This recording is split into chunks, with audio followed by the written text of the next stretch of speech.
ha gustado cómo ha quedado. Queda muy bien.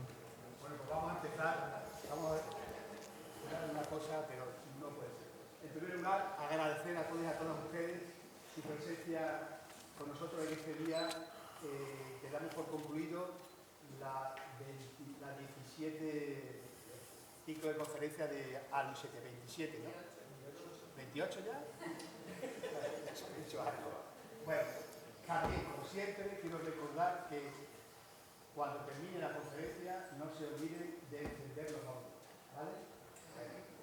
Y luego ya simplemente agradecer también la autoridad de Marcelo, José Antonio, a Rubén Galea, su presencia también en esta conferencia.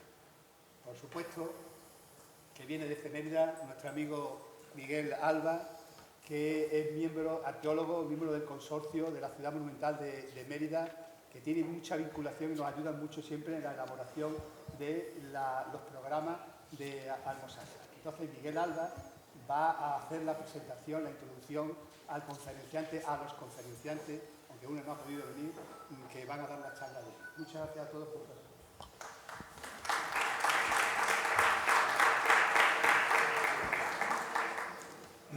Buenas tardes, autoridades, conciudadanos. Es un gran honor, como badajozense, estar aquí una vez más, en este caso, para presentar al conferenciante, a los conferenciantes, y empezaré por agradecerle que me haya elegido a mí entre todas las posibilidades para este acto, ¿no? Que es todo también un doble honor. Gratitud que además es doble porque me interesa mucho el tema del que vais a tratar, Y hay gran expectación por conocer, entre otras cosas, si hay ciertas hipótesis que se plantearon, si se cumplen, si hay algún dato que permita corroborarlo o eliminarlo, ¿no? Superarlo, como es la idea de una ciudadela fortificada. Hay un foso más pequeño de la Medina, la calle esa principal entre los dos arcos era ya principal en época emiral, etcétera, etcétera, ¿no? Pues imagino que algunas de esas respuestas quizás no las dejo hoy. De luego no me he hecho spoiler del contenido. A los presentes agradecerles la asistencia en esta tarde otoñal. Decía Al-Razi, como saben, que Badajoz es una ciudad apacible, cuyos naturales son buena gente y gente sutil, gente inteligente, con la cabeza bien amueblada, ¿no? Bueno, pues sin duda, tanto pacenses como nuevos pacenses están aquí también en esta sala. Y gratitud también a amigos de Badajoz y especialmente a Manuel Cienfuegos por celebrar un año más, por haber conseguido esas 28ª jornadas en ese empeño, en esa insistencia por conocer la raíz de nuestra ciudad y su pasado, ¿no? Y divulgarlo. Y sí aprovechar que ahí tenemos autoridades para plantear que está muy bien hacer Almosasa, pero necesita mayor rigor. Esto tiene un atractivo turístico importante, pero Badajoz no fue Bagdad ni es un trasunto de una ciudad de Marruecos, ¿no? Entonces Badajoz tiene su seña de identidad que es muy diferente a lo que se hace en Almosasa. Últimamente, no sé si siguen a Fernando Valdés en sus columnas de prensa del diario Extremadura, pero diferenciaba entre arqueólogos aficionados y profesionales. Y a lo segundo, dice, se manifiesta por la calidad de la investigación, por cómo se elaboran los datos y cómo se publica. Para lo que es preciso, dice, una formación técnica importante, leer en varios idiomas, controlar la bibliografía actualizada, etcétera, ¿no? Bueno, pues todo ello lo cumplen nuestros dos conferenciantes de hoy, Nuria y David. Pero además de su sólida formación teórica, habría que añadir a lo dicho por el profesor Valdés que es indispensable ejercer como arqueólogos de campo. Es decir, saber leer la tierra, entender la estratigrafía, esas complejidades en la secuencia, lo que es la diacronía, la evolución, los procesos en una ciudad. Entender de lo que es lectura estratigráfica y lectura de paramentos. Y esto se adquiere sobre todo con la práctica, no solamente con la teoría. Y hay que decir en este sentido que los dos conferenciantes pues son gentes de oficio, gente con lo que en el pasado se llamaba un practicum, ¿no? Gente que ejercen. Empezaré por Nuria Sánchez Capote, que por fuerza de causa mayor no puede estar con nosotros, muy a su pesar, sin duda, a la cual le mandamos todo nuestro cariño desde aquí. A ella la conocí haciendo el curso de arqueología del consorcio, allá por el año 2000, que ya destacaba por su entusiasmo. Y después, años después, ya como profesional en una de las excavaciones de Mérida, muy interesante, yendo de camino a Proserpina, en esa carretera que se estaba ensanchando, excavaba una necrópolis de época visigoda, que un poquito más abajo y del otro lado del camino pasaba a ser islámica. Así que ahí en esa excavación compendiaba muy bien ese debate entre continuidad o ruptura entre la tardoantigüedad y la alta Edad Media, ¿no? Entre visigodos y omeyas. Ella se formó en Alicante, en la Universidad de Alicante, con Sonia Gutiérrez, que bajo mi punto de vista esta catedrática es la mejor arqueóloga medievalista de España, y tiene un máster en arquitectura y sin duda, digo Nuria, y sin duda esto se nota en su principal aportación, que han sido el mucho trabajo que ha desarrollado en Badajoz, y buen trabajo, para la documentación de la muralla, las excavaciones que se hicieron, que publica en 2013, ese aparato gráfico donde explica muy bien la evolución de algo tan complejo como es ver cómo evolucionaron las murallas, y da pues noticias en primicia como esas segundas murallas, las de mampostería y cal con las torres semicirculares, ¿no? Hasta entonces no se conocían. A David Gordillo Salguero lo conocí, natural, es extremeño, Nuria es andaluza, de Villafranca de los Barros. Sobre todo traté con él en Villafranca porque fue el que nos enseñó magníficamente el Museo Arqueológico de allí, de la población, que es muy recomendable por si no lo conocen. Su formación ha transcurrido en Salamanca, es doctor en Historia Antigua, con una tesis que trata sobre la etapa Flavia en Hispania, y sin duda este es su mayor bagaje, ¿no? El conocimiento del mundo romano, que por cierto para Badajoz es muy útil para dirimir también hasta qué punto Badajoz fue un enclave romano, la entidad de ese enclave romano. Ha impartido clases en Salamanca, ha sido profesor también invitado en otras universidades como la de Extremadura, Valladolid, Granada, ha hecho estancias en el extranjero, en Burdeos, en Italia, en Portugal, en fin. Y ahora me imagino que estará en el dilema de afrontar si dedicarse a la arqueología profesional, en lo cual ya ejerce desde hace años, o si dedicarse a la docencia. Nos consta que es un buen docente, que así lo reconocen sus alumnos, y también algún operario amigo de arqueología que ha pasado por su dirección. Destacaría de él que es un arqueólogo riguroso, serio, cabal. Esto no siempre va asociado a arqueólogo, ¿de acuerdo? Y un buen comunicador, como van a poder comprobar. Y bueno, y espero que se tenga la oportunidad de convertirse en pacense y echar raíces aquí. Así que ojalá sea un nuevo pacense. Así que, sin más, vamos a conocer esas interesantísimas novedades a cargo del doctor Gordillo y de Nuria Capote. Muchísimas gracias.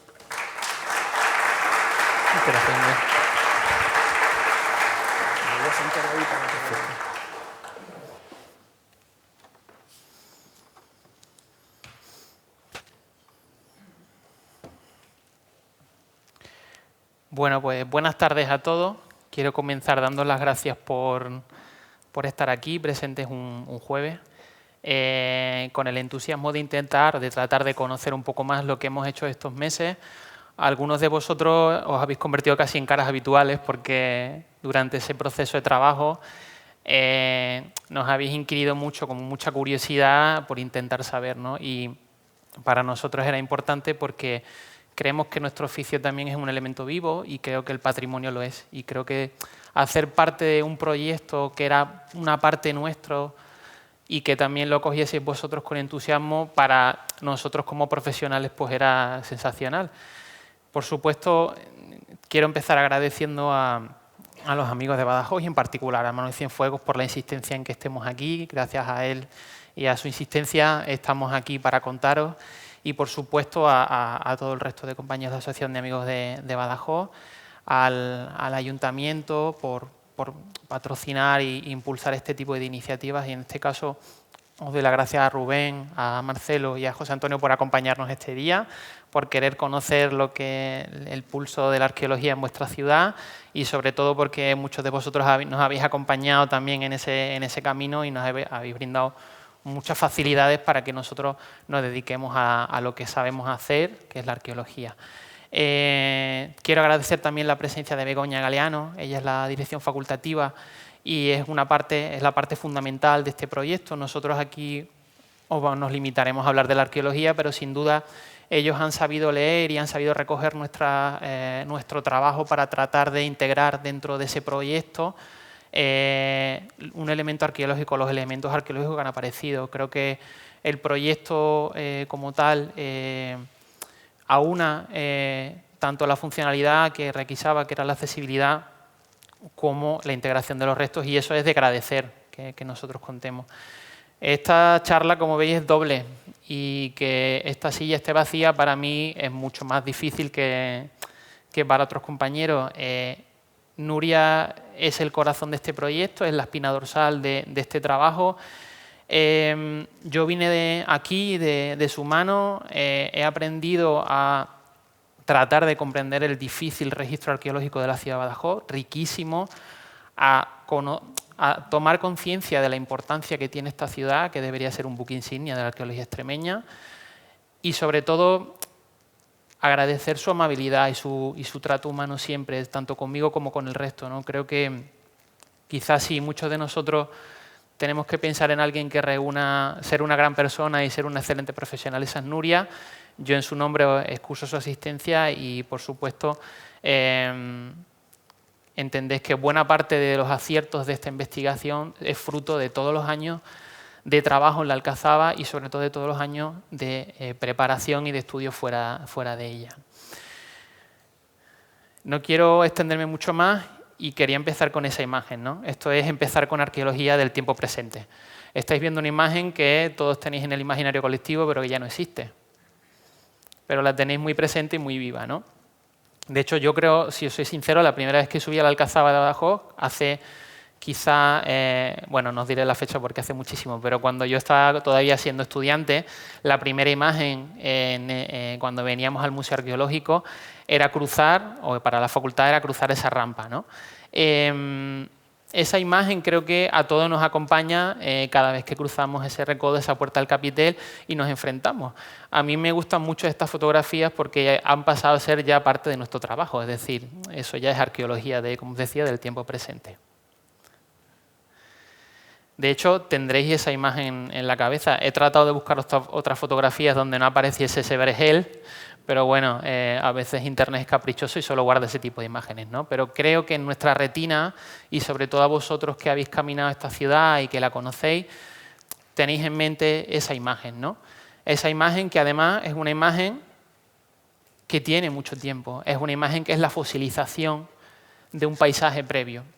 Como veis ahí, tenéis fotos de comienzos del siglo XX, algunas de ellas, la de abajo, la tenéis coloreada, y os hacéis una idea también de los cambios en esa fisonomía y sobre todo de los cambios que ha sufrido un espacio como este en un tiempo relativamente corto. Es un espacio que para nosotros suponía enfrentarnos a un área donde no se había intervenido arqueológicamente. Era la primera ocasión donde se establecía una intervención, en este caso derivada de un seguimiento arqueológico, donde se intervenía por primera vez en ese espacio, que muchos de vosotros reconoceréis en la parte superior, la silueta de ese hospital militar con la puerta. La puerta ya no existe, pero tenéis un testigo bastante claro cuando subís a la facultad y veis esas piedras que han sido labradas para tapiar esa puerta y En este caso, si no recuerdo mal, ahora forma parte de donde están los compañeros de la radio de la universidad, ¿no? Nosotros empezamos, en este caso, en ese espacio, con esa imagen que teníamos y, sobre todo, de la mano de un proyecto de accesibilidad que lo que trataba es de facilitar ese tránsito, de comunicar esos dos espacios con lo difícil que tiene no solo la orografía del terreno, sino que deriva de un sistema fortificado que lo que precisamente quería impedir era un fácil tránsito. Asumiendo esa difícil tarea, pues se proyectó este proyecto de accesibilidad que, como veis, ha cambiado por completo la mirada que tenemos cada vez que cruzamos la puerta del capitel. Son imágenes que podéis ver, o son las imágenes que forman parte ya del presente, es decir, hacíamos esa comparación dentro de esta arqueología del presente, quizás dentro de esta nueva visual aparece en esta imagen precisamente cuál es el resultado de ese proyecto. Antes sí hablaba Miguel precisamente de un elemento que para nosotros resultaba fundamental y era conocer esa calle principal, cómo era la vertebración o la configuración de esa ciudadela que existía en la Alcazaba, cómo eran esas vías de comunicación. Si os fijáis, en la imagen anterior colocamos que desde la puerta del capitel trazamos una línea hasta el hospital, es decir, hasta la puerta del hospital. Esa perpendicular la habéis perdido y ahora cuando subís esa escalera y esa rampa enfocan hacia la antigua catedral.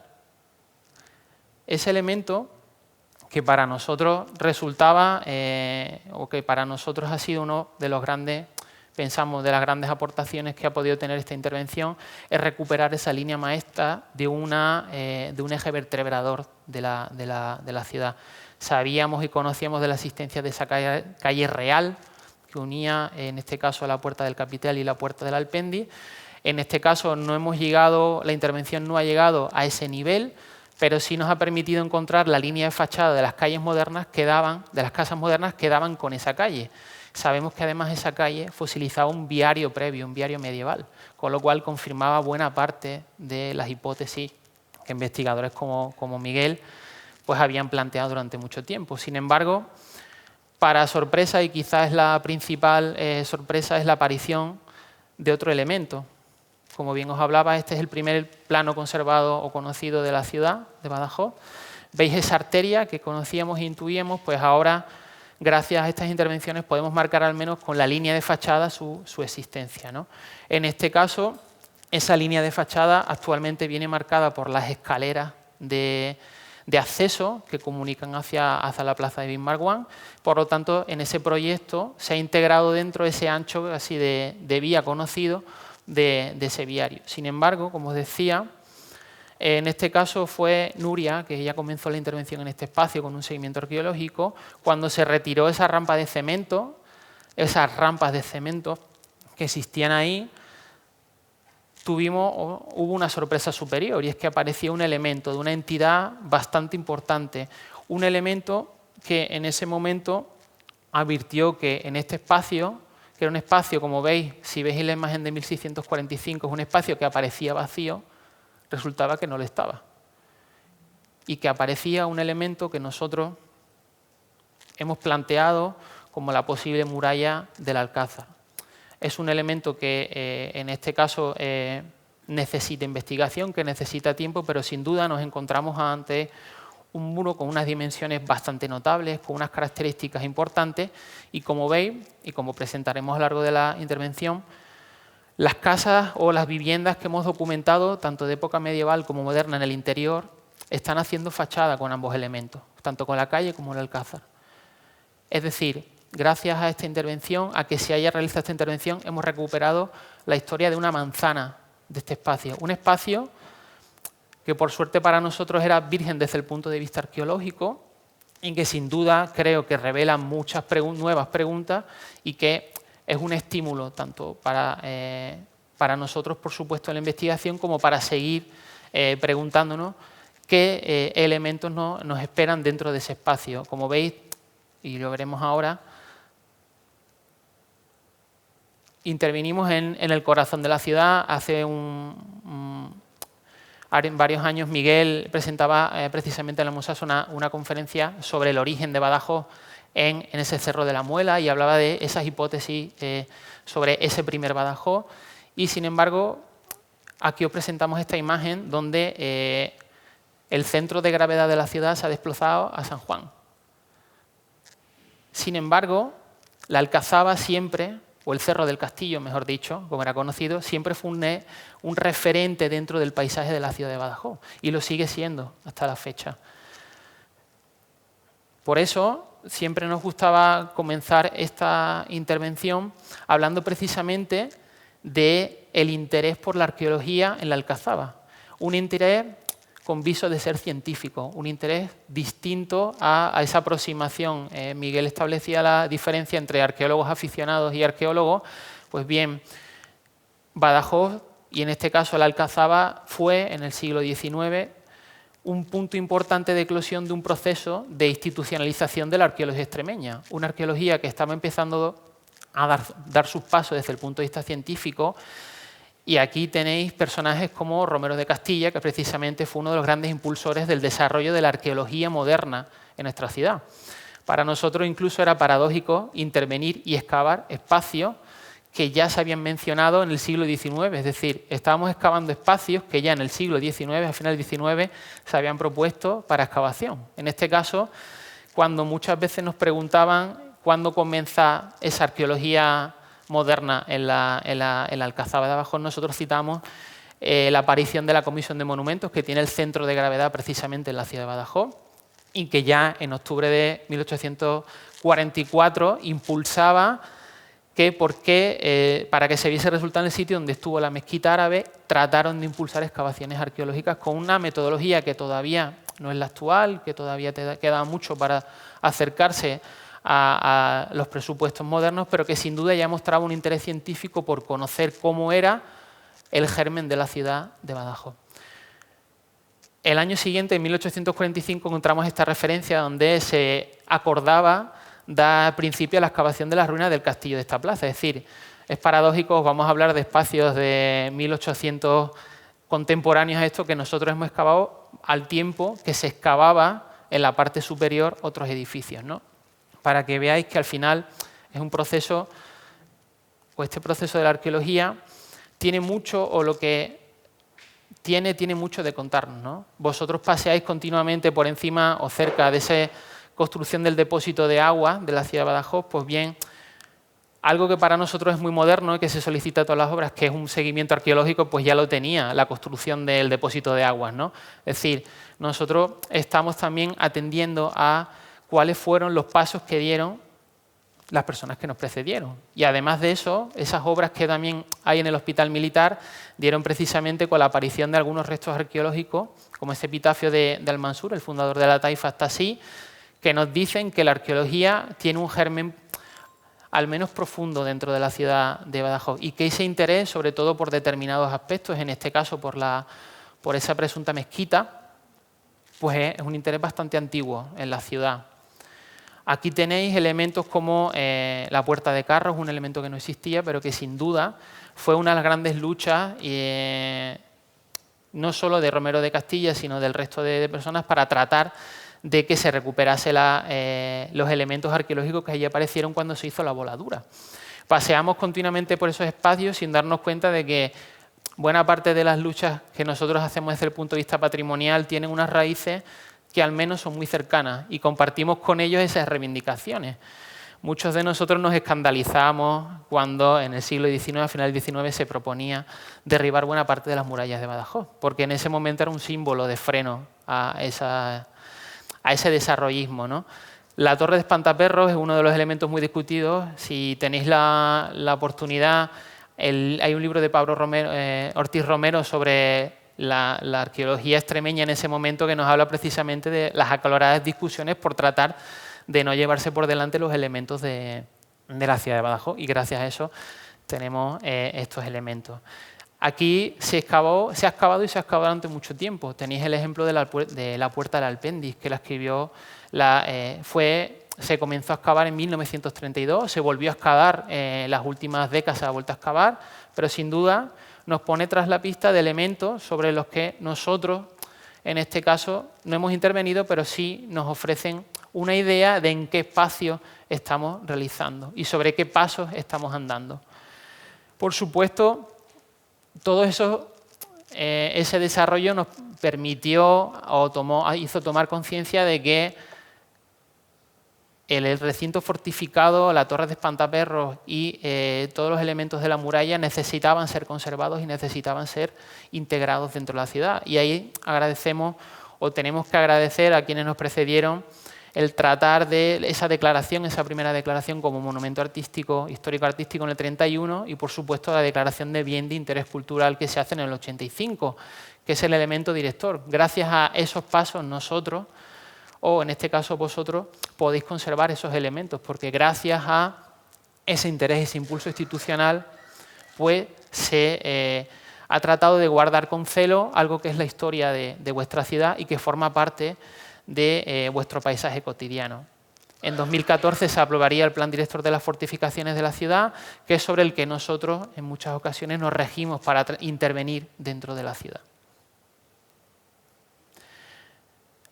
Y pronto vais a estar de aniversario, es decir, pronto seguramente tengáis que celebrar el cumpleaños de las excavaciones arqueológicas en Badajoz, porque empezaron en 1977, de la mano de Fernando Valdés.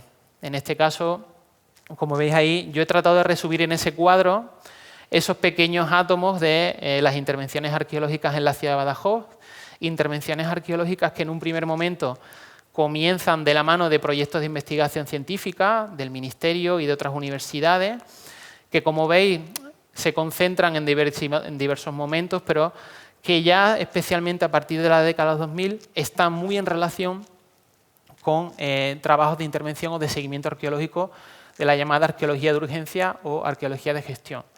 Eso supone, o esos trabajos que se han hecho especialmente a partir de 2010 y 2011 hasta 2025, han supuesto un torrente de información enorme para comprender cómo es el sistema fortificado, para hacernos nuevas preguntas, pero desafortunadamente para muchos de nosotros, estos informes en nuestra práctica habitual son informes que tienen que ver con la prestación de un servicio. Cuando esa urgencia o esa arqueología de gestión se termina, generalmente todo eso queda en un informe de excavación.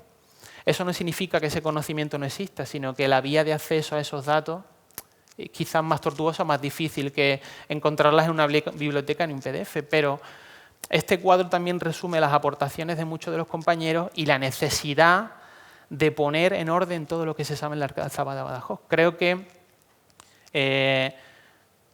es necesario que toda esa información se discuta y se discuta entre compañeros, se discuta y se abra discusión, que todos esos datos tomen forma, porque cuando revisamos muchas de las memorias de excavación nos damos cuenta de que quizás hemos llegado a puntos en común, pero nunca hemos sentado a discutir sobre ellos. Y creo que un espacio como la Alcazaba de Badajoz merece, al menos, no sé si en ese centenario de 2027, en esos 50 años de arqueología, sí merece que todas esas intervenciones tengan un poco de unión.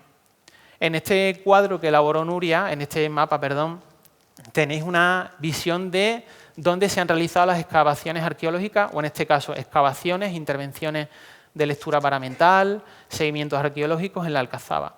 Como veis por los puntos, el protagonista de estas intervenciones siempre ha sido la muralla o el recinto murario. Básicamente por cuestiones que tienen que ver también con la conservación de elementos muy delicados, que están elaborados en materiales que son muy frágiles y que han necesitado una continua atención. Pero sin duda vais a ver un foco cerca de la actual universidad, donde hay una atención que durante los últimos años, quizá o de las últimas décadas, perdón, ha sido bastante importante, ¿no? Ya Fernando Valdés intervino en ese espacio en los años 80 y 90, pero es a partir de determinadas obras de adecuación donde ese espacio, cerca entre la Puerta del Alpendis y el antiguo Hospital Militar, ha recibido mucha atención. Y de hecho es casi la visita principal de los restos arqueológicos que se hace en la actualidad, ¿no? Es un elemento y un espacio todavía vivo, hay muchos aspectos que todavía se discuten sobre cómo ese esa residencia palacial, ese espacio dedicado a los gobernantes y a la administración civil, y también con importantes elementos religiosos. Nosotros, si giráis, estamos en la otra puerta. Nuestra intervención se ha centrado en la puerta del capitel, en las inmediaciones de la puerta del capitel. Como bien os comentaba, una de las cosas, o en este caso os ponía los ejemplos de qué conocemos o qué podemos visitar de esa arqueología que se ha hecho en la Alcazaba de Badajoz en las últimas décadas, y veis que son esos espacios que nos hablan precisamente de una parte que tiene una personalidad propia, que es la parte residencial, la parte palatina de ese espacio de la Alcazaba, y que en buena medida, como os decía, se ha reflejado en varios de los trabajos, ¿no? Aquí Fernando Valdés ha sido uno de los grandes impulsores desde el punto de vista científico de esas publicaciones, pero sería casi difícil sistematizar todo lo que se ha publicado en la Alcazaba, tanto como monografía, como con una serie de publicaciones en monografías como la de Extremadura arqueológica. Sin embargo, como os decía, ese torrente de información sigue pendiente y sigue guardando o a la espera de que algún investigador quiera o desee retomar ese pulso, ¿no? Os poníamos en este caso veis los informes de excavación arqueológica, donde nosotros plasmamos buena parte de esta información. Nuestra conexión, tanto de Nuria como mía, con la universidad siempre nos llevaba a estimular que sería muy interesante que alguien, como parte de un trabajo después de su grado, un trabajo de máster o incluso de tesis, asumiese esa labor que empieza por reexcavar lo que hay en los museos y reexcavar las memorias de excavación. Tanto Nuria como yo soy especialmente insistente y muy pesado con ese asunto, así que a los compañeros de la UE siempre trato de estimular, porque creo que aquí tenéis, o alguien que asuma esa labor, asume un regalo desde el punto de vista investigador. Y llegamos a ese punto en el que se hace ese seguimiento arqueológico derivado de una obra civil, de una obra de acondicionamiento, y se proponía intervenir en un espacio que, como os decía, en la cartografía moderna aparecía como un espacio vacío. Lejos de que cundiese el desánimo y confiando que la Alcazaba de Badajoz tiene mucho que ofrecernos, ese seguimiento inició y, como os dije, tuvo unos resultados bastante positivos.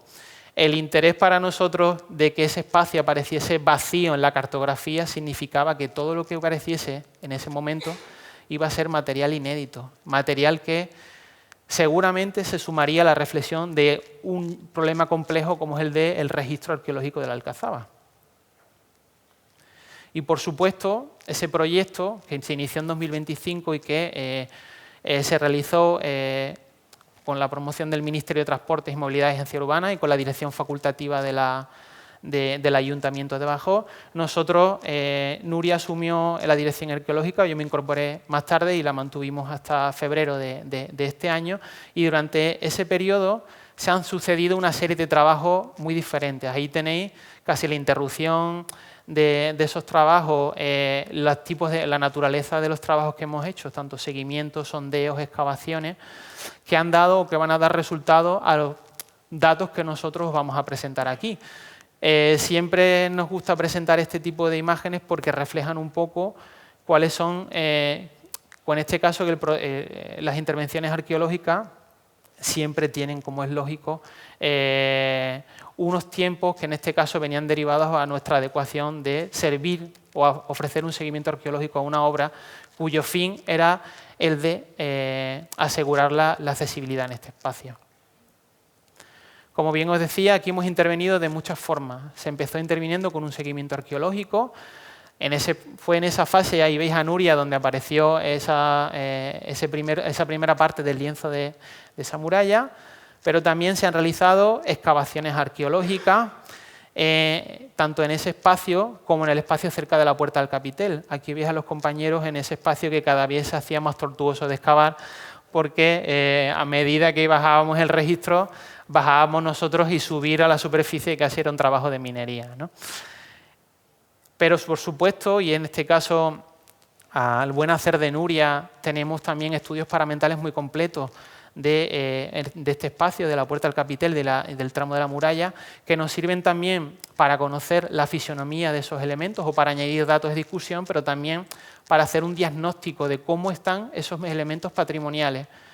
Y siempre insistimos en esto porque nuestra intervención no solo se centra en el estudio, sino también en advertir qué elementos de la muralla también tienen o sufren una serie de patologías que quizás pueden llevarnos a tratar de ofrecer soluciones en un futuro. Creo que nuestra labor también es, como es lógico, y en este caso más, cuando nosotros no somos el objetivo fundamental de ese proyecto, sino que básicamente servimos a un fin mayor, es tratar de ofrecer elementos que puedan saber cómo se encuentra algo tan preciado como es la muralla y, sobre todo, de cara a un proyecto de revalorización, qué elementos, si se desea conservar o se desea revertir las modificaciones contemporáneas, qué elementos podrían revertirse de cara a recuperar la imagen de ese espacio.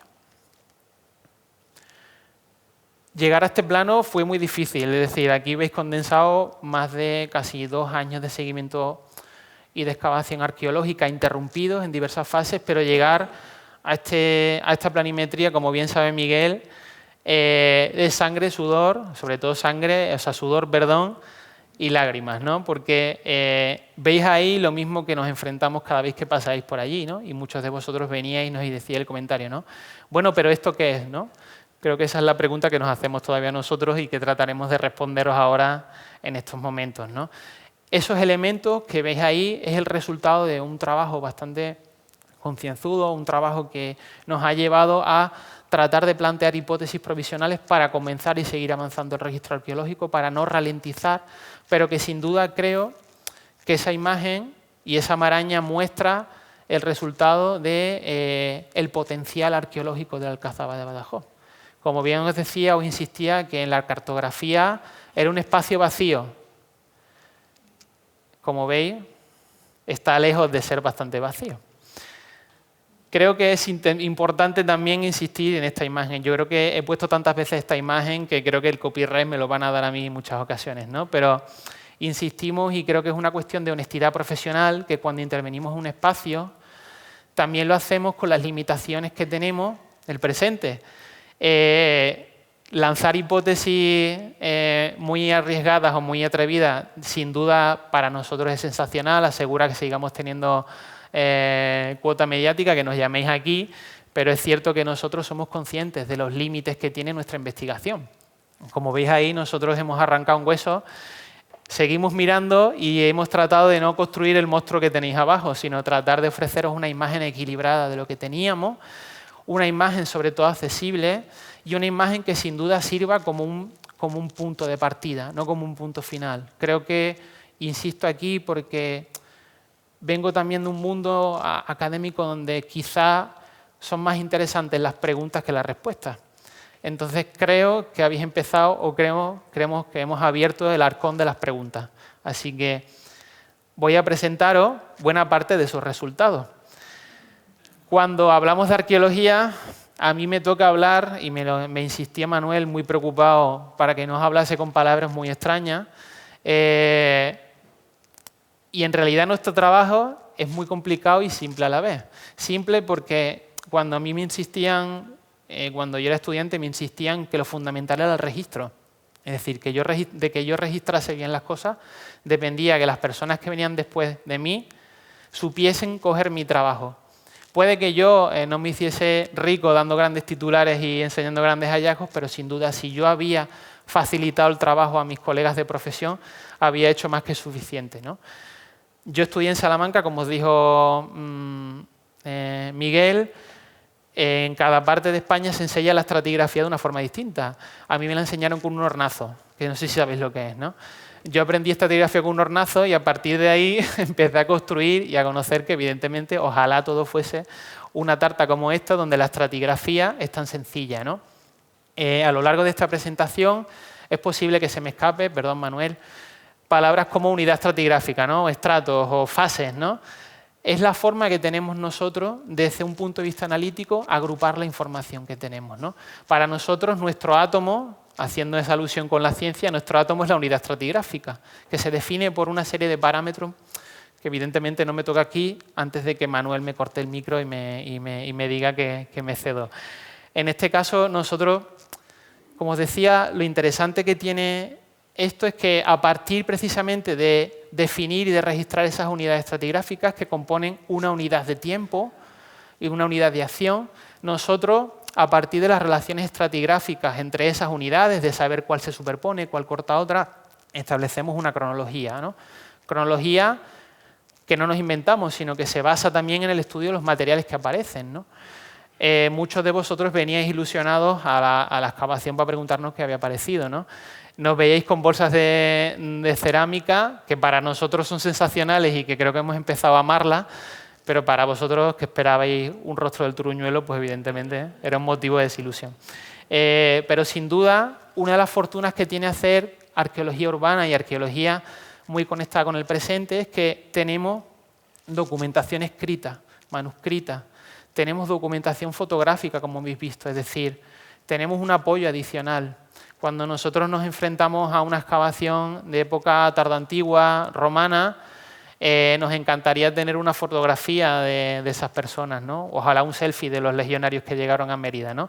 No es posible. En este caso, nosotros, quizás, y lo que enriquece un proyecto como este, es que es un proceso que tiene muchas capas. Un proceso que, gracias a muchos de vosotros, al pobre Julián, que ha venido muchas veces cargado con el pendrive, a Álvaro Menéndez y a muchos compañeros, nos habéis aportado información, tanto fotográfica como documental, que ha sido clave para entender este espacio, para que nosotros fuésemos encajando las piezas de ese puzzle. Y este es el resumen de los periodos históricos que hemos documentado. Yo soy, gracias que Miguel ha dicho que soy o vengo del estudio del mundo romano, siempre casi que tengo la salvaguarda de decir que lamento mucho deciros que no hemos encontrado nada de ese Badajoz romano. En este caso tenemos una secuencia muy dilatada en el tiempo, una secuencia que comienza en la Segunda Edad del Hierro, tenemos contextos, viviendas de ese momento y a partir de ese momento en adelante los siguientes estratos, unidades estratigráficas que tenemos tienen que ver precisamente con la ocupación y el asentamiento islámico en la Alcazaba. Nosotros no hemos llegado en la mayor parte de las zonas de intervención a agotar la estratigrafía, con lo cual nuestra imagen de esta excavación se queda prácticamente en muchas ocasiones en el siglo XIV-XIII. Eso es mucho, pero evidentemente siempre nos queda esa espina de quizás en un futuro, futuras generaciones puedan profundizar, agotar esa estratigrafía de la que os hablaba y conocer todavía las raíces de esa ocupación, que sin duda, como veis, es una ocupación que desde el siglo IX hasta 2020, o sea, hasta 2025, es una ocupación muy dilatada. Y sin duda, y en esto insisto, la idea fundamental de esta presentación es que veáis la idea que para los historiadores es fundamental, que es la idea de cambio. Que veáis cómo ha cambiado este espacio a lo largo del tiempo. Hay una palabra que es un poco rara, pero a mí me encanta, que es diacronía. Creo que comprender la resignificación o las diferentes funcionalidades de un espacio como el de la Alcazaba es importante porque sigue siendo un espacio vivo. Sigue siendo un espacio donde está el museo, ahora está el museo, está la universidad, antes estábamos nosotros formando parte del paisanaje, pero sigue siendo un elemento vivo y en construcción. Y para que veáis que en el tiempo esas fases o esa funcionalidad de los elementos en el interior de Alcazaba ha cambiado, lo que enriquece mucho la visión que vosotros como habitantes de esta ciudad podéis tener de un espacio. Creo que no hay nada mejor que ir a una ciudad y tratar de identificar las huellas de las distintas épocas que tenéis en el tiempo. Cuando planteamos esta comunicación, dijimos, bueno, ya le hemos enseñado qué es la estratigrafía a partir de una tarta, ya le hemos hablado de cuál es el trabajo en esencia de un arqueólogo y en otras ocasiones, y esto lo sabe muy bien Miguel, a veces no sabemos cómo redactar esos informes y empezar por lo más moderno a lo más antiguo. En este caso hemos empezado por lo contemporáneo, es decir, vamos a empezar desde el presente, desde lo que conocemos en la actualidad, para llegar a esa segunda edad del hierro. ¿Por qué también hacerlo así? Porque en esta charla, que tiene un componente didáctico y divulgativo, también vais a ver las fases de nuestro trabajo, nuestras frustraciones, nuestras preguntas que fueron cambiando a lo largo del tiempo y que sin duda os hablan de que nuestro trabajo tiene mucho que ver con la reflexión, no solamente con ese oficio de sacar de la tierra, sino precisamente de lanzarnos una batería de preguntas e irnos a la cama pensando que por qué ese muro corta al otro y por qué esto aparece enterrado de esta forma. Empezamos por este espacio porque cuando intervenimos la primera vez, lo primero que nos apareció precisamente fueron todos los elementos relacionados con el hospital militar. En este caso sabéis que además de esa rampa de accesibilidad de la puerta del capitel hacia el hospital, existía una zona de ajardinamiento de la que todavía se conservaban algunos elementos. Nosotros hemos vuelto a encontrar en esa intervención Alcor, que es la primera rampa que existió, esa rampa que existió a finales del 19, por lo tanto, que estaba oculta de la rampa. Y a partir de ahí, como yo os decía, nosotros íbamos ordenando en la cabeza los distintos elementos que aparecían, ¿no? Definíamos ese espacio del jardín y gracias a que nosotros íbamos metódicamente bajando esos niveles de tierra, íbamos intentando de ordenar en nuestra cabeza el paso del tiempo en ese espacio, ¿no? Como veis os ponía, ¿no? Esa rampa que muchas veces os ha hecho hacer una serie de slalom. Yo creo que el que diseñó esa puerta en Recodo estaría orgulloso de nosotros por haberos hecho un poco más difícil el asedio a la Alcazaba.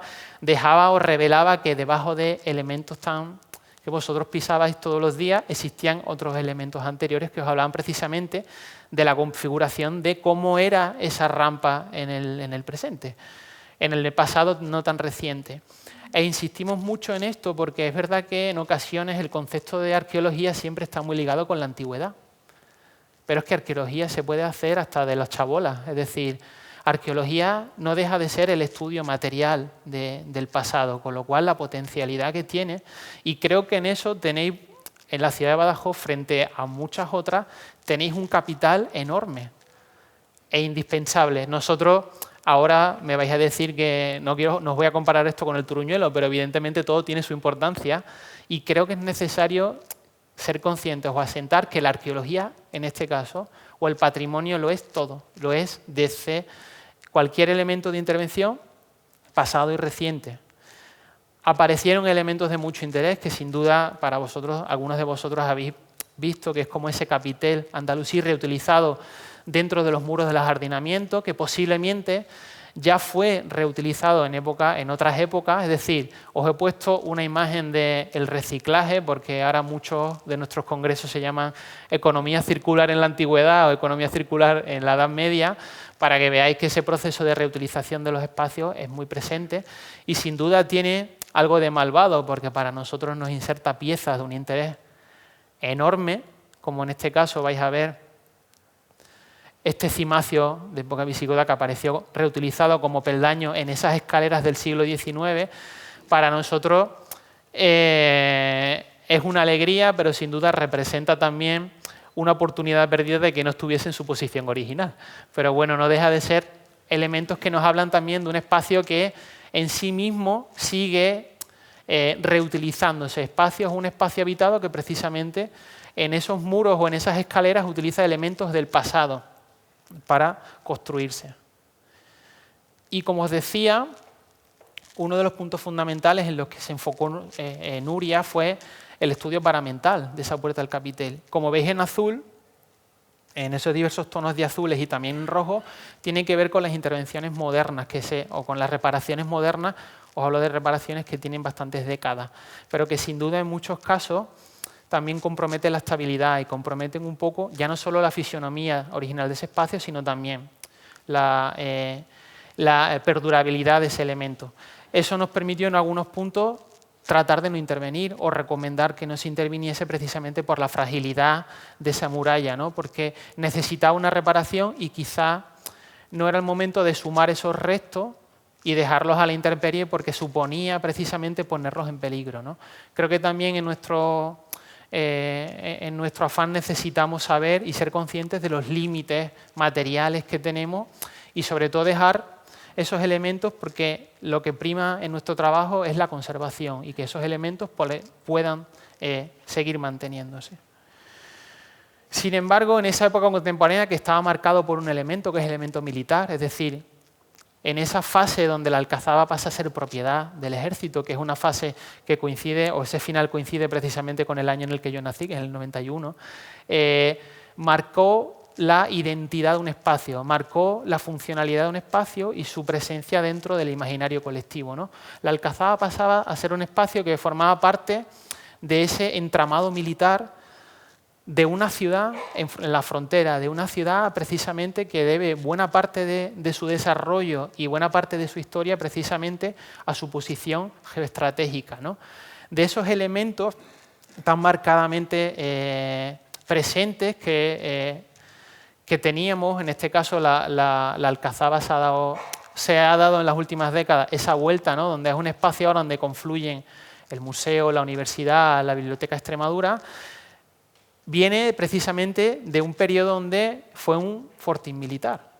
En este caso, nosotros, o esta intervención, cuando retiramos esa primera rampa y esos elementos derivados del jardín, de ese sistema de saneamiento del hospital militar que nos ha destrozado absolutamente todo, con lo cual, cuando paséis por la Alcazaba y veáis algún alcantarillado, alguna tarjea, ya sabéis que es del hospital militar y que buena parte de esos elementos también han destruido lo anterior precisamente, ¿no? Sin embargo, nos enfrentamos a una época donde, la época moderna, donde esos elementos o esos elementos previos estaban amortizados por las construcciones, por los cuarteles y por los almacenes de artillería que exigía la existencia o la presencia en ese solar del ejército, ¿no? Sin embargo, nos enfrentamos a un periodo o a unos estratos que nos hablaban precisamente de un momento de bisagra.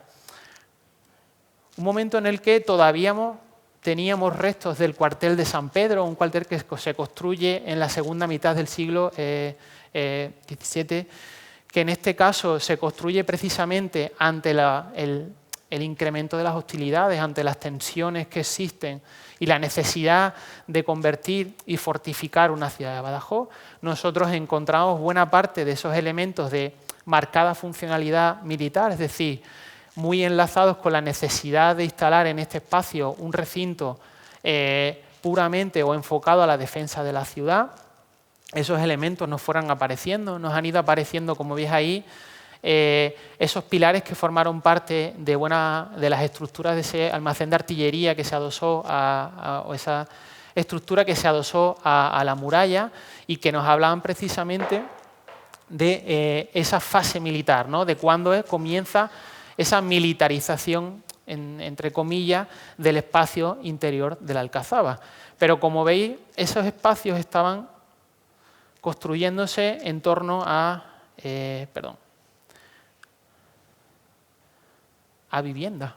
viviendas que son previas y que nos estaban hablando precisamente de un espacio de habitación privado, de casas, de viviendas que existían en época moderna y que precisamente ante la situación política y los conflictos que se desarrollaron en la ciudad y que tenían en la parte alta buena parte de su escenario, pues obligaron a que buena parte de esos pacenses decidieran, de esos habitantes de la ciudad o del Cerro del Castillo, en época moderna decidieran dejar ese espacio y trasladarse a la zona inferior. Porque era un espacio inseguro, era un espacio vulnerable que estaba expuesto al ataque de la artillería y que estaba expuesto precisamente al asedio, ¿no? Sin duda, lo interesante para nosotros es que la aparición de esas viviendas de época moderna, que marcaban precisamente un ritmo distinto, que ya no era militar, nos estaban hablando de esa imagen previa que yo os hablaba, ¿no? Si os hablaba de que en esos planos del siglo XIX, del siglo XVIII, ese espacio aparecía como vacío o un espacio donde había cuarteles de artillería, si nosotros empezábamos a encontrar casas y viviendas de época moderna, significa que era un espacio habitado por vecinos, ¿no? Como veis, de nuevo ese vacío, ¿no? Y sin embargo, esa imagen en este plano de Israel silvestre nos muestra precisamente una imagen que para muchos de nosotros parece anómala. Una alcazaba que en el siglo XVII aparecía como abigarrada de palacios, estaba la antigua catedral, que en este momento ya pasa a San Juan, nos hablaba precisamente de un espacio de habitación diferente al que nosotros habíamos visto. Es decir, un espacio habitado y vivido por personas que no estaban vinculadas con ese ejército, ¿no? Ahí os ponía esa imagen que precisamente quizá era muy sintomática de esa imagen final de transición de lo que comenzaría a ser un espacio que se deshabita desde el punto de vista civil en detrimento de otras zonas de la ciudad. ¿Y por qué se deshabita? Esta imagen creo que os da una idea un poco clara, ¿no? Nosotros veíamos que sobre esos niveles, los niveles que se asentaban los cuarteles militares, las estructuras derivadas de ese hospital militar, precisamente teníamos niveles de destrucción, y niveles de destrucción bastante importantes que llegaban a ser o suponer que buena parte de esas viviendas que existían en ese momento no solo se derribaron para construir edificios de carácter militar, sino también se tuvieron que desocupar precisamente por una hostilidad presente, y creo que esa bola de cañón, que como esa nos ha parecido un montón y que siempre pedíamos disculpas a Andrés en el museo porque le íbamos a llevar cargado de balas el almacén, pero que nos daban idea de que ese espacio estaba cambiando. Es decir, que en ese momento de bisagra que nosotros teníamos como el siglo XVII, la Alcazaba deja de ser un espacio que está habitado, un espacio que está lleno de esas viviendas, ¿no? La imagen de ese impacto, de esas bolas, las veis precisamente en ese muro de tapia con forro de cal y canto, que precisamente nos da la idea de la exposición de esos elementos a esos frentes, ¿no? Y empezábamos a encontrar restos de viviendas adosadas a ese forro de tapial que yo os indicaba ahí, que mostraba que muchos de vosotros pensabais que era una calle porque estaba relleno de tierra y que estaba entre dos forros de tapial, y empezamos a encontrar casas alejadas de lo que nosotros conocíamos como el emplazamiento original de las casas del obispo, que sabíamos que existían en ese espacio. Entonces empezamos a completar en nuestra imagen la idea de un espacio muy abigarrado desde el punto de vista de construcciones, de viviendas, un espacio donde precisamente se estaban reutilizando elementos como el que veis ahí. Ese elemento que nosotros creíamos o creemos que es parte de esa línea de muralla del Alcázar, estaban siendo en este caso amortizada por una serie de casas que se estaban adosando a ese elemento, ¿no? Sin embargo, casas que, como veis ahí, de las que conservamos parcialmente, pero que nos dan una idea de que ese espacio era un espacio de una ciudad completamente, ¿no? Intervenir ahí nos dio grandes sorpresas, como la aparición de ese gran aljibe, ¿no? Sabíamos que en este momento, o en ese momento previo a la desocupación de la Alcazaba, la existencia de grandes casas, señoriales era un elemento notorio. Tenéis el museo como testimonio, las distintas edificaciones que todavía se conservan y que la identidad de sus propietarios sigue siendo también discutida, pero que nos daban una idea de que se trataba, como decía Miguel, de una ciudadela, ¿no? De una ciudad con su urbanismo y con sus líneas. Y precisamente lo que nos estaba marcando, y esa imagen lo podéis ver, vais a ver la perpendicularidad de esas líneas con esa muralla que encontramos en ese espacio y con ese elemento que habéis marcado en la parte superior, donde está el actual almacén del museo, que precisamente nos estaban marcando unas líneas regulares, unas líneas que marcaban un urbanismo regular, que tenía dos líneas en este caso muy interesantes. Ese supuesto trazado de la calle Real, que es la primera hipótesis que barajábamos, y esa muralla del Alcázar, ¿no? Con lo cual, a medida que íbamos profundizando en ese periodo, veíamos cómo emergía un urbanismo, el urbanismo de época moderna, bajo medieval y moderna, de la ciudad de Badajoz, de la Alcazaba de Badajoz, y que para nosotros es un espacio que nos estaba dando una gran información, porque la principal o la mayor parte de las edificaciones que vais a ver ahora si paseáis por la excavación corresponden a esta fase de habitación. Y os van a dar, de nuevo, insisto, esa idea de un espacio abigarrado de construcciones y un espacio organizado bajo ejes, no un espacio caótico. En su conferencia Miguel precisamente hablaba de que no era una ciudad que hubiese roto con esas coordenadas del urbanismo regular, ¿no? Que pensábamos que era una ciudad caótica, era una ciudad que se organizaba en torno a una serie de ejes. Esos ejes que tenemos en época moderna, en muchas ocasiones, estaban fosilizando un viario previo y una muralla previa. Y creo que aunque nuestra intervención en muchas de las ocasiones se haya agotado en época medieval y no hayamos llegado a los niveles quizás andalusíes, nos indica que precisamente la pista es tratar de comprender cómo se va transformando esa ciudad desde la antigüedad, desde el siglo IX en adelante, y cómo precisamente ese urbanismo medieval que este proyecto ha recuperado nos indicaba un espacio que nos daba una imagen completamente distinta de la Alcazaba. Muchos de vosotros me comprendían, ¿pero qué hace una casa aquí? Si esto no es, aquí no había casas, ¿no? Realmente la arqueología nos hablaba precisamente de una imagen completamente distinta, de un espacio habitado, ¿no? Y tanto era así, como veis ese aljibe que precisamente estaba prácticamente completo, aljibe que podemos aseguraros que sigue funcionando y que sigue almacenando agua todavía, y que es un elemento con una preservación excepcional, que incluso podemos ver hasta las líneas del agua, ¿no? de ese agua como iba fluctuando a lo largo del tiempo, ¿no? Pero que sin duda nos daba también una idea de la entidad de las casas que en ese momento se estaban ubicando en ese espacio. Casas cuya identidad todavía desconocemos y quizá la investigación en archivo nos pueda dar una idea de quiénes fueron sus propietarios, pero que sin duda veis la solidez de una fábrica que nos indican que las grandes familias en ese momento, en la Edad Moderna, siglos XIV hasta el XVII, desearon estar en la ciudad, en esa ciudadela que representaba la Alcazaba, ¿no? Era un espacio también de poder, un espacio donde teníamos la antigua catedral y las casas del obispo, ¿no? Y nosotros en la intervención nos dimos cuenta precisamente de esa atracción del poder civil y religioso era muy notoria dentro de la Alcazaba. Había generado mucha atracción por asentarse dentro de ese espacio. El devenir de los tiempos hizo que las tensiones con militares hicieran conveniente deshabitar ese espacio, sin duda, pero sin duda hasta esa fecha era una zona con un espacio de habitación muy intenso. Tanto es así que podíamos hacer o fijar un poco las reformas que habían tenido esas casas a lo largo del tiempo, ¿no?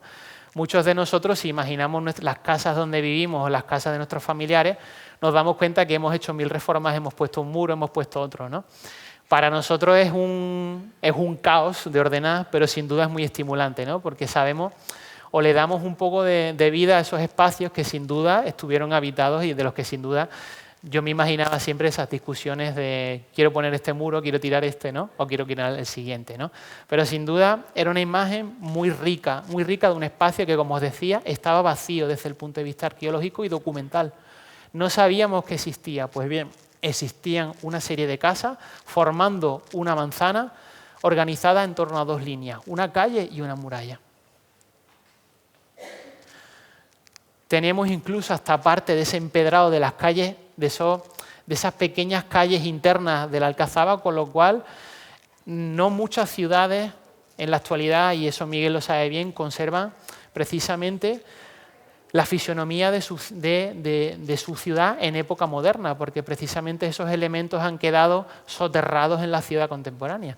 Ahora tenéis el privilegio de pasear por la ciudad del siglo XV-XVI o en la Alcazaba de Badajoz, y creo que mantener esos elementos es algo fundamental, porque forma parte de la vida o de la historia de la Alcazaba. Aquí os pongo muchos más ejemplos para que veáis que todos esos muros que vais a continuar viendo forman parte de las casas, forman líneas regulares y sin duda no podemos reconstruir la casa entera, pero sí podemos saber que esas casas existían y que esas casas estaban llenas de elementos. Bien os decía que nunca llegamos a dar con la calle o el empedrado de esa calle real que existía en época medieval y moderna, pero sin duda dimos con esos muros que veis ahí con la UE52, 57 y 58, que nos marcaban la línea de fachada de esa calle, ¿no? Sobre esa calle se colocó este acceso empedrado que en la primera ocasión nos dio. Nosotros desafortunadamente nos vinimos muy arriba y pensamos que era la calle real, ¿no? Cuando profundizamos en la investigación nos dimos cuenta que ese elemento formaba parte del siglo XIX de un elemento como el almacén, que era un espacio auxiliar del hospital, y lo que habían hecho en ese momento era tratar de lograr un pequeño acceso desde el almacén hasta el cuerpo principal del hospital. Para nosotros fue una desilusión porque no encontramos la calle real, pero sí encontramos esos restos de los muros que nos indicaban que la calle real llegaba hasta ahí. Y veis la línea perfecta que forma con la puerta del capitel. Lo mismo, hablamos de un urbanismo regular, un urbanismo pensado, un urbanismo que no se deja al hacer, ¿no? Siempre pensamos en el mundo islámico como un mundo de ciudades caóticas y creo que estamos muy equivocados en esa imagen, ¿no? Ahí os ponía, ¿no? Si os subís a la facultad, como hicimos en alguna ocasión, y si no tenéis demasiado vértigo, vais a ver que la imagen de la Alcazaba ha cambiado, ¿no? Veis que esa línea perpendicular que se trazaba de la puerta del capitel hasta la facultad, o hasta la actual facultad, era una línea engañosa, era una línea que había ocultado una línea maestra del urbanismo, ¿no? Ahora tenéis, o precisamente paseáis precisamente sobre el urbanismo del siglo XVI, ¿no? Como veis ahí, buena parte de esa muralla sigue todavía sobre o debajo de la tierra, con lo cual, evidentemente, ese espacio todavía sigue o nos puede permitir seguir profundizando en el conocimiento de ese elemento.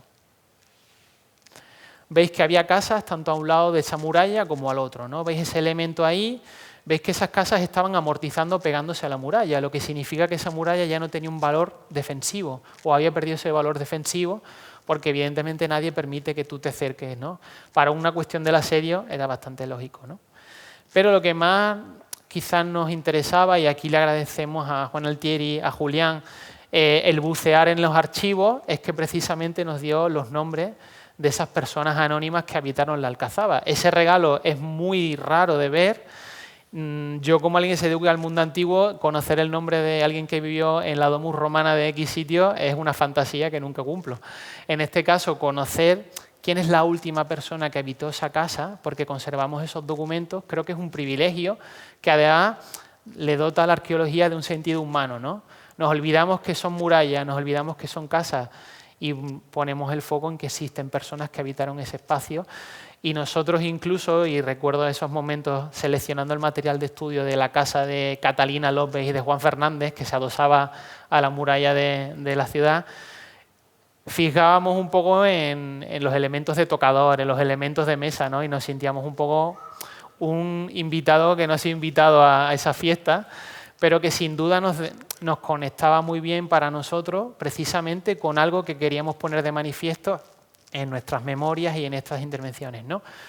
Que veáis esa fase de la Alcazaba como un lugar bullicioso, un lugar vivo, un espacio habitado, ¿no? Tanto es así que incluso tenemos la descripción de esa casa que casaba perfectamente con lo que nosotros conocíamos, ¿no? Cuando excavar con una descripción en la mano siempre es muy gratificante y nunca lo tenemos, y en este caso, cuando cruzamos los datos de la intervención arqueológica con los datos de esos documentos, veíamos que tenían una correlación directa. En este caso, en esa casa, se nos decía que en esta ciudad del castillo, a la izquierda de la entrada de dicho castillo, a mano izquierda, que tiene 2 piezas bajas y un corral y linda una parte con el muro y la torre de dicha puerta del castillo, y con otras casas que fueron de Lope García, sastre al que presente vive Diego Sanabria. Diego Sanabria además era muy divertido porque teníamos un compañero que se llamaba igual. En este caso, confiando que no fuera una persona que venía de otra época, era muy simpático conocer que una persona que trabajaba muy cerca de ese espacio precisamente tenía alguien conocido en el momento, ¿no?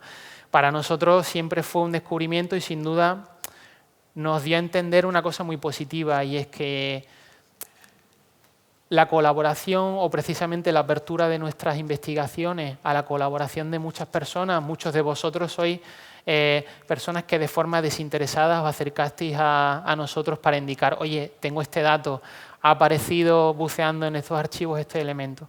Creo que forma parte de una nueva forma de hacer ciencia, que es una ciencia colaborativa, donde precisamente en otros países le llaman historia pública, y es una asignatura que se imparte en las universidades donde las asociaciones ciudadanas o las personas que forman parte o que son ajenas al mundo académico, el mundo profesional, tratan precisamente de involucrarse en estos proyectos conscientes del valor que tiene, ¿no? Para nosotros, que ya bastante teníamos con clasificar loza moderna y con tratar de poner en orden estos elementos, creo que se multiplicaba el valor que tenía, ¿no? Como os decía, un proyecto que nosotros no es nuestro, pero que formaba parte de nuestro trabajo, hacerlo de ello partícipe a muchas de vuestras personas que vivís, habitáis la ciudad, creo que tenía un punto de satisfacción que creo que es difícil encontrar en otros sitios, ¿no? Y sin duda, como os decía, llegamos precisamente a quedar ya desnudos a esa muralla, ¿no? Ese elemento que se antojaba como un espacio de una anchura de casi 4 metros, donde nosotros quizás la fascinación inicial nos llevaba a plantearnos de ver cómo estaba funcionando, ¿no? O qué impacto tenía en ese elemento y sobre todo una cuestión central, ¿no? ¿Qué datación tenía? En esa fotografía os he dibujado los dos elementos que forman parte de esa muralla. Una tapia de forro de calicanto, que en este caso estaba rellena de tierra, que precisamente tiene muchos paralelos con lo que podéis encontrar con la Casa de Solís, es idéntica a la que encontramos en la Casa de Solís del siglo XV.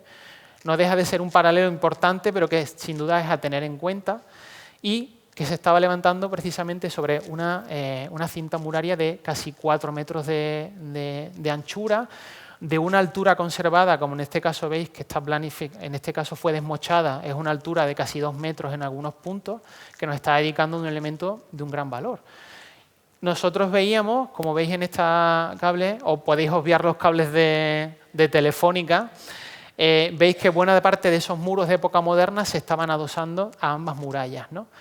Y nos surgía un momento en el que nos encontramos hasta los barreros, es decir, los espacios con los que se había construido esa muralla, esos barreros que se habían hecho excavando precisamente el elemento previo y que nos indicaban también la fecha de construcción gracias a esos procesos de amortización de ese enriquecido de forro de tapia, ¿no?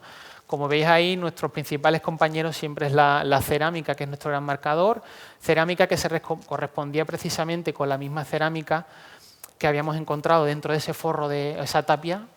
Por lo tanto, nos daba una idea que ese elemento seguramente se habría construido en torno al siglo XV, ¿no? Y precisamente teníamos esos elementos que nos hicieron también dar una radiografía de lo que existía en ese espacio. Veis ese profundo hoyo que hace ese barrero que llegaba hasta el sustrato geológico, ¿no? Como spoiler os diré que en el fondo de ese barrero aparecieron restos de época protohistórica de la Segunda Edad del Hierro, con lo cual de repente teníamos una radiografía de la ocupación, es decir, sabíamos los estratos que componían, lo cual es un spoiler maravilloso para los arqueólogos saber que te vas a encontrar en el siguiente momento, ¿no? Pero como veis, nos están dando cuenta de cuándo se hace ese forro, ¿no? Que en este caso nosotros fechábamos en el siglo XV, en torno a finales del XIV, comienzos del XV. Sabíamos, por lo tanto, que el elemento que estaba debajo tenía que ser inmediatamente posterior, tenía que ser posterior a ese elemento, como os decía, las relaciones de estratigráficas, ¿no? Ahí veis un poco la profundidad. Muchos de nosotros estuvimos metidos en ese foso y es verdad que ver de cerca esa muralla, en este caso la veis en azul y en azul o en verde, ver esos 2 metros de muralla conservado, sin duda era magnífico porque te daba una impresión de la magnitud de ese hallazgo, ¿no? Y lo que os decía es que ese urbanismo que nosotros vemos abigarrado en época moderna tenía una correspondencia en una época posterior. Nosotros partíamos de la idea de que esas casas que existían en el siglo XIV, XV en adelante, seguramente fueran herederas de otras casas, ¿no? A veces la investigación tiene esa fortuna de confirmar hipótesis. Nos encontramos que, de nuevo, en época bajo medieval, coincidiendo precisamente con ese horizonte que desde el siglo XIII al XIV empiezan a fundarse, empezamos a ver elementos importantes de la construcción de esas iglesias dentro de la alcazaba, la instalación de las casas del obispo, la presencia de la sede, de la catedral, nos indicaban que ese espacio había sido un espacio habitado y que sin duda lo interesante es que al menos seguía organizándose de una forma regular y en torno a una serie de ejes que en este caso nosotros pudimos comprobar que era la muralla, seguían de forma de forma insistente, adosándose y correspondiendo con esa muralla. Con lo cual nos dimos cuenta que ese espacio habitado, ese urbanismo, tenía unas raíces mucho más profundas que la que nosotros pensamos que posiblemente tuvo, al menos en época medieval, ¿no? Ahí veis parte de las atarjeas, parte de las casas. Llegar a tratar de unir casas era como jugar al Lego, que muchas veces nos reunimos Nuria y yo por las tardes para tratar de ver si hoy conseguíamos hacer una casa de otra, ¿no?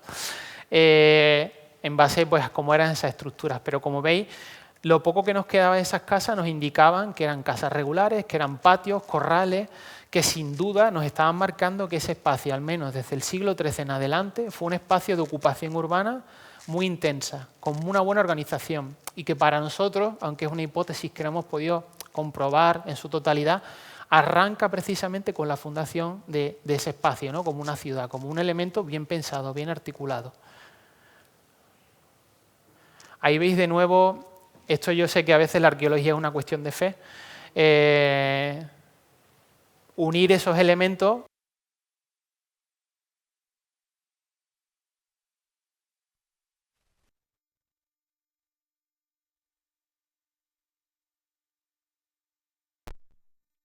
De casas y de viviendas que existió en la Alcazaba.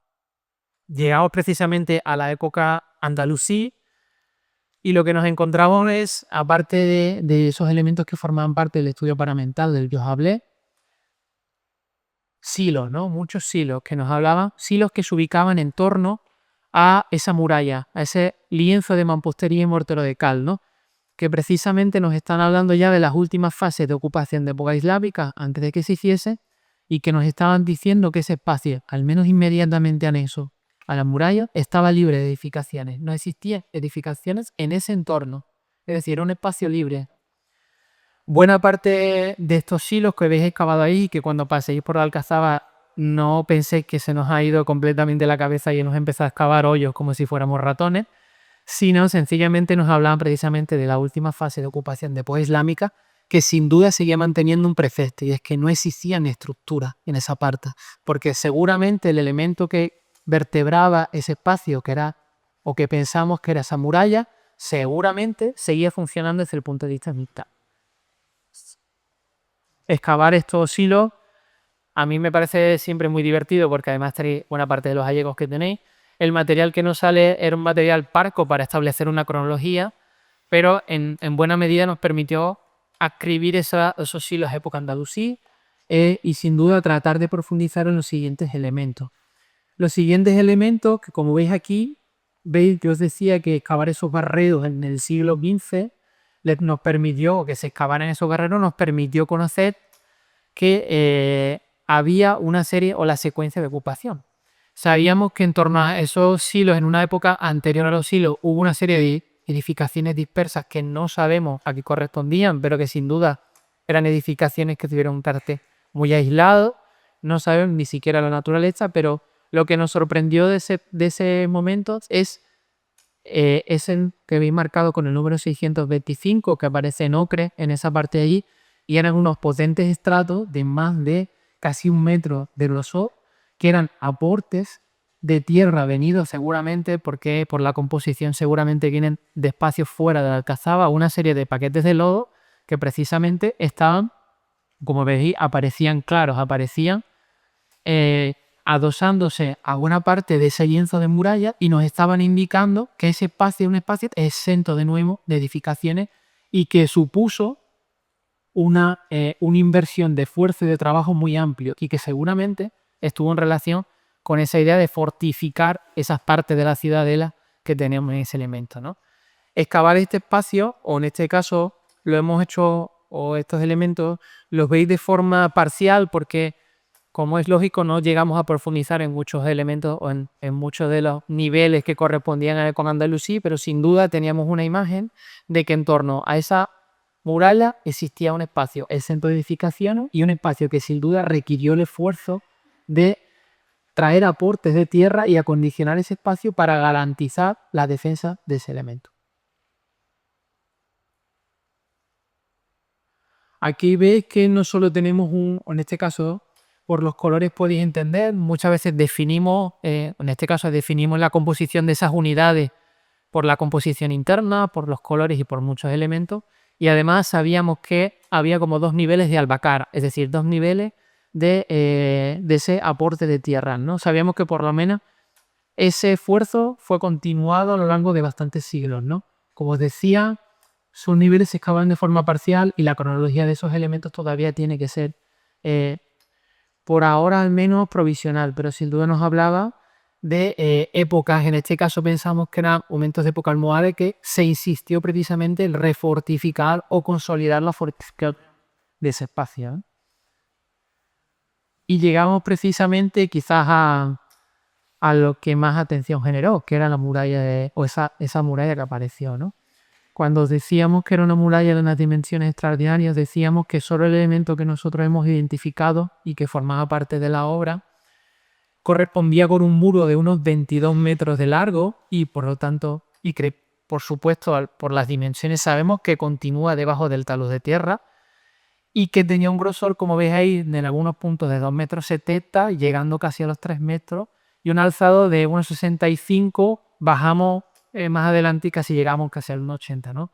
En este caso era un elemento muy potente, un elemento construido con una buena cantería, es una buena obra, una obra sólida. Como veis, es un muro que, si tenéis la oportunidad de acercaros, evidentemente nos da una idea de esa fábrica, del que, como veis ahí, seguramente en una de las imágenes inferiores vais a ver con una suerte de rebaba, ¿no?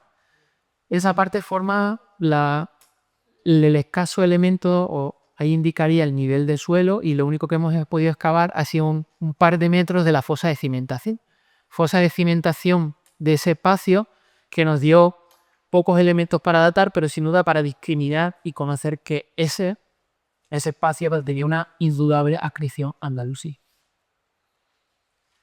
Como veis ahí, y os ponía esos elementos que aparecieron, o esos escasos elementos que aparecieron, se reducen a muy poco, y en algunos casos son incluso cerámicas de época protohistórica, porque, como os decía, esos niveles andalusíes se construyeron encima de los niveles de ocupación de ese poblado de la segunda edad del hierro, ¿no? Antes, en época prerromana. Pero los paralelos que establecimos, al menos dentro de la ciudad, por otros elementos del sistema fortificado de la ciudad, en este caso, Nuria es una buena conocedora de los diversos módulos, de los diversos tipos de tapial que se utilizan, de la mampostería, estableció ese paralelo precisamente con otros elementos que sabíamos que eran de indudable adscripción andalusí, que estaban amortizados por elementos de época almohade y que sabemos que, por lo tanto, podrían ser en un momento previo, ¿no? Nos estaban indicando que esa muralla que nosotros teníamos ahí es posible que correspondiese a un momento anterior a esa época almohade, ¿no? En este caso, Nuria, de forma muy intuitiva y creo que muy significativa, puso en relación precisamente con un lienzo de fortificación de época taifa que encontró, al que se adosaba un forro de época mira y califal, con lo cual teníamos, como veis, un elemento para decir, bueno, pues posiblemente este elemento sea de época taifa. Y nos daba un elemento que aquí la suerte de contar con Miguel siempre decíamos, ¿no? Miguel marcaba en esa conferencia que había un espacio diferenciado con un foso o con una muralla por algún elemento de esa ciudadela donde estaban los gobernantes, donde estaba ese palacio, del resto de la ciudad. Nosotros consideramos la posibilidad de que esta muralla, por su solidez y por el espacio que ocupa, correspondiese con la posible muralla del Alcázar. Una hipótesis que nos gusta decir que es una hipótesis viva y que es una hipótesis que es el punto de partida y discusión, porque la idea no es que tengamos razón, no. La idea es que esto genere un estímulo para que nosotros nos sentemos a tratar de cazar esas piezas, ¿no? Y en este caso tenemos la fortuna de contar con personas como Miguel, como Bruno Franco, como Fernando Valdés, que sin duda muestran el interés en este elemento, y sobre todo ver que la investigación es un elemento vivo, pero que requiere de un interés y de una pos. Y llegado a este punto cierro esta conferencia dando la mala noticia que ya os di antes de este punto, de que no tenemos restos romanos. Yo insistía a muchos de vosotros que venís conmigo que si aparece alguna vez algo romano voy a ser el primero que se alegre, porque voy a conectar con mi formación, pero que sin duda teníamos un elemento que nos parecía muy interesante porque corroboraba buena parte de la hipótesis que tenían muchos, en este caso investigadores como Fernando Valdés, de que esos niveles en la mayor parte de la Alcazaba documentados son niveles andalusíes, se asentaban precisamente sobre nivel de época protohistórica. No documentamos desde el punto de vista estratigráfico ningún elemento que formase parte desde el siglo I a.C. hasta el siglo IX que nos diese una idea de esa ocupación. Eso no significa que no existiese, significa que no están. Y es un vacío que también es significativo desde el punto de vista de la investigación. Quizás si ese vacío existe es por una razón concreta que nos debe orientar a conocer que quizás ese espacio cumple una funcionalidad distinta a la que asume en el siglo IX, que es el germen de una ciudad como la de Badajoz. La desilusión que os presento es que los muros de época protohistórica corresponden a eso, ¿no? De nuevo parece nuestro trabajo un elemento de fe, pero confiáis en nosotros y os damos la indicación de que pese a que se trate de la esquina de una serie de muros o elementos muy pequeños, forman parte de algo muy importante, porque en muchas ocasiones hablamos del Opinum de Badajoz, pero desde el punto de vista estratigráfico no conocemos nada. O sea, no sabemos cómo se organizaba, no sabemos cómo eran sus defensas, no sabemos si existían áreas públicas, no sabemos cómo era, y en muchas ocasiones todo lo que sabemos desde el punto de vista estratigráfico son los elementos que se apuntaron en la puerta de Carros, que nos indicaban que esa ciudad o que ese asentamiento protohistórico que posiblemente iniciado en el VII a.C. continuó hasta el siglo I a.C. y a lo mejor no dejó de habitarse, pero sí ya fuera como un poblado, sino como otro elemento con un hábitat más residual o marginal, ¿no? En detrimento de una ocupación romana que aprovechó las fértiles vegas del Guadiana y que sin duda vais a pasear por una ciudad que está plagada de villas romanas y que en la calle Montesinos tenéis un excelente testigo de la presencia romana, ¿no? Sin duda lo que nosotros nos encontramos son estructuras de época protohistórica, como veis ahí marcadas precisamente por ese material, Antosco, que nos indicaban una fase quizás o una fisionomía distinta, ¿no? En muchas ocasiones, hablando con los compañeros, se nos insistía en esas cabañas circulares, ¿no? Pues en este caso no, tenemos una serie de edificaciones rectangulares, que en algunos casos, seguramente, posiblemente, bien entrado el siglo I a.C., utilizaron tébulas o utilizaron otro elemento de puición. No lo sabremos, pero nuestra hipótesis es la contraria, pero sabemos que al menos son unas estructuras rectangulares que muestran una influencia de esos modelos mediterráneos y que sin duda nos están hablando de espacios de habitación que conocemos de forma muy parcial y como veis en la parte de arriba cortados por los hilos de época andalusí, pero que nos estaban indicando de nuevo esa fase de habitación del poblado. Volvíamos de nuevo a esa ciudad verde, ¿no? Esa ciudad que sin duda resultaba como muy paradójico volver a encontrar otro espacio de habitación. Teníamos muchos elementos de época romana, pero mezclados en época andalusí, con lo cual, a diferencia de lo que se corroboró en el sector Fuerte de Carro, no sabemos hasta qué punto se habitaron esas casas de época protohistórica, ese poblado, ¿no? Ahí tenéis elementos que forman parte de Terra Sigillata, son fragmentos de Terra Sigillata subgálica que pueden llegar al siglo I después de que llega el siglo I, pero no podemos conectar.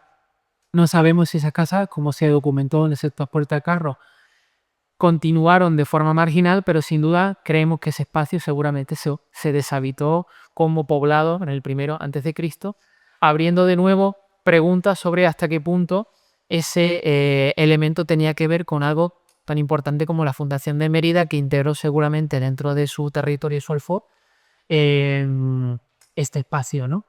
Yo formo parte de un proyecto de investigación que es el de Fornacis, en el que un antiguo poblado de la época de la de Hierro fue fagocitado, fue incluido dentro del territorio de Mérida y ahora sabemos que es de forma bastante violenta. No sabemos qué sucedió con la población que vivía dentro del cerro, pero es posible que también el fenómeno de la fundación de la ciudad de Mérida, la traslación de buena parte de ese eje viario, pues el golpe de efecto hacia una ocupación que, como sería el símil de la energía, no se destruye y se transforma, ¿no? Y os decía que nos apareció gracias a que se excavó ese barrero que nos destrozó la estratigrafía, pero nos indicaba, ¿no? Veis en la parte del fondo de ese barrero esas estructuras de época protohistórica que se mantienen ahí y que nos están de nuevo hablando sobre un espacio densamente ocupado. e insistía que son pocos elementos, son varios muros, son elementos que quizás nos pueden parecer poco importantes, pero que no. Si veis, ahí os he marcado los puntos donde se han documentado estratigráficamente estructuras de ese poblado de la Segunda del Hierro. Veis que son muy pocas, con lo cual cualquier avance en investigación arqueológica es muy importante, ¿no? Tan importante porque os quiero cerrar con mi imagen de cabecera, y es que nuestra visión es parcial, o creemos que es necesariamente parcial por la naturaleza de esta intervención, pero que sin duda abre una puerta enorme al pasado de la ciudad de Badajoz y que nos muestra que la ciudad fue, o en este caso el Cerro de Alcazaba, el germen de la ciudad de Badajoz, fue un espacio con unas múltiples vidas, un espacio que merece ser incorporado dentro de nuestra forma de habitar la ciudad y comprender que es un espacio como la historia en constante cambio y que sin duda es un estímulo para generaciones que vengan después, y que como petición personal de arqueólogo no dejéis escapar este tesoro arqueológico que tenéis en la ciudad. Muchas gracias.